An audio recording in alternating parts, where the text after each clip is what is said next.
Bien le bonjour, bien le bonsoir ou alors bon après-midi à tous et bienvenue dans cette nouvelle capsule sur la chaîne YouTube Modelola. Aujourd'hui, comme à l'accoutumée, nous allons participer à améliorer la compréhension des éducateurs sur une notion bien particulière. Ceci afin de permettre, bien d'améliorer également par ricochet la performance scolaire des apprenants enfants et également d'améliorer la qualité de l'éducation. Cette notion aujourd'hui, c'est celle sur les fractions. Et nous allons entrer un peu plus en profondeur dans la notion de fraction et développer un de ces éléments qui est parfois très peu utilisé, à savoir la fraction restante. Ceci pour pouvoir facilement et très rapidement, souvent, résoudre un problème en une seule opération et en non pas deux. Donc, nous avons cette situation qui est au tableau. Dans une classe de 48 élèves, les 5 huitièmes sont des filles. Quel est le nombre de garçons? Dans ce problème, nous avons deux données. Nous avons 48 élèves qui est le nombre d'élèves total ou bien le nombre d'élèves de la salle de classe. Nombre d'élèves total. Et nous avons 5 huitièmes qui est ici la fraction de filles.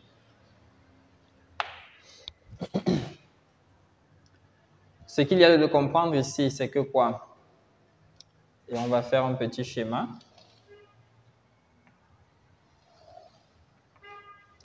C'est que nous avons cette salle de classe de 48 élèves qui va être partagée en 8 parts au total. 1, 2, 3, 4, 5, 6, 7. Et nous allons en faire une huitième.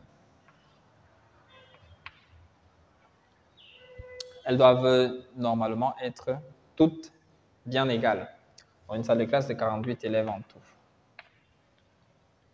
Dans cette salle de classe de 48 élèves, il y a 1, 2, 3, 4, 5 parts qui reviennent aux filles et qui représentent une quantité qu'on ne connaît pas. Et nous avons cette quantité-là qui revient aux garçons qu'on ne connaît pas, dont on ne connaît pas normalement ni la fraction ni la valeur. Maintenant, dans ce problème, la première méthode consisterait pour l'enfant à trouver, vu qu'on a la fraction de filles, la valeur de cette fraction qui va représenter le nombre de filles dans la salle de classe de 48 élèves. Donc, il commence dans la première méthode, celle la plus usitée.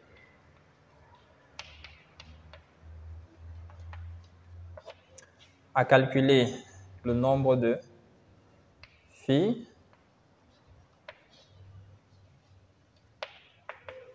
vu qu'on a la fraction de filles en retrouvant la valeur de cette fraction dans ce tout.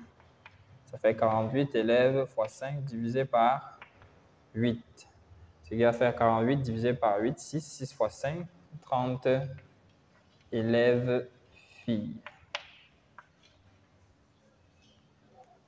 Maintenant, après avoir calculé ce nombre de filles, il va maintenant pouvoir calculer le nombre de garçons. Il calcule le nombre de garçons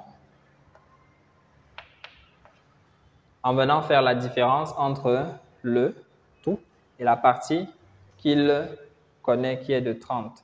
Donc, il va faire la différence entre les 48 élèves et les 30 élèves qui sont des filles, ce qui va lui donner 18 élèves garçons. Chose qu'on lui a demandé de calculer.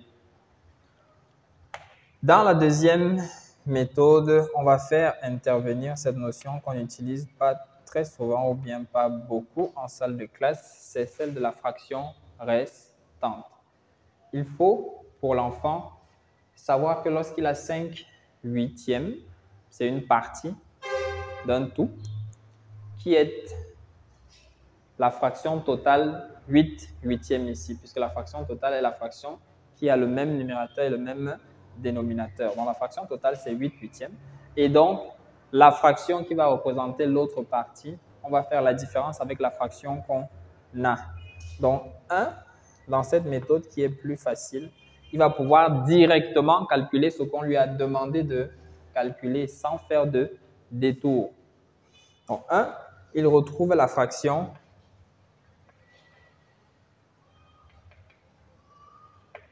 restante.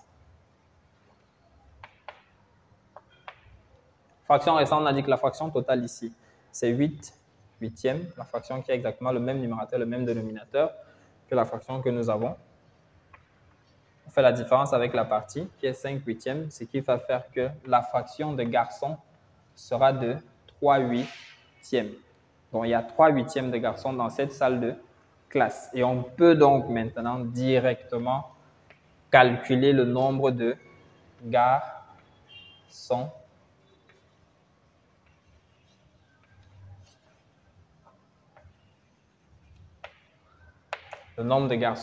en venant retrouver la valeur de cette fraction-là.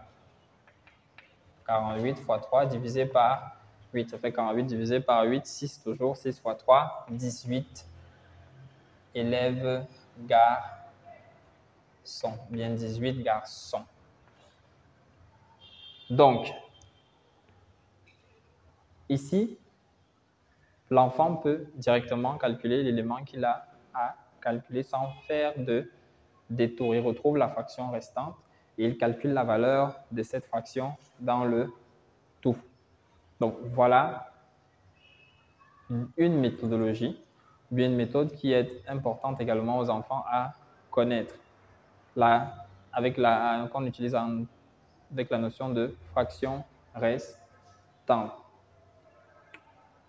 On peut également ici introduire celle de coefficient multiplicateur qu'on obtient simplement en divisant le numérateur par le dénominateur. Et c'est ce nombre-là qu'on va multiplier par le tout pour pouvoir obtenir la valeur que nous recherchons. Mais ça, c'est un peu plus en avant dans leur cursus qu'ils vont le découvrir. Donc, ici, c'est une méthodologie que nous pensons importante à connaître par les apprenants, par les enfants, par vous.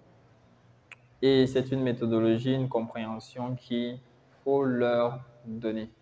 Donc, nous vous disons merci pour l'écoute et vraiment, abonnez-vous, activez la cloche de notification, laissez votre avis en commentaire. C'est toujours très, très, très intéressant de vous lire. Et si vous êtes dans le besoin ou bien que votre apprenant est dans le besoin, que votre enfant est dans le besoin, n'hésitez pas à nous contacter. À la prochaine, prenez soin de vous et prenez soin d'eux.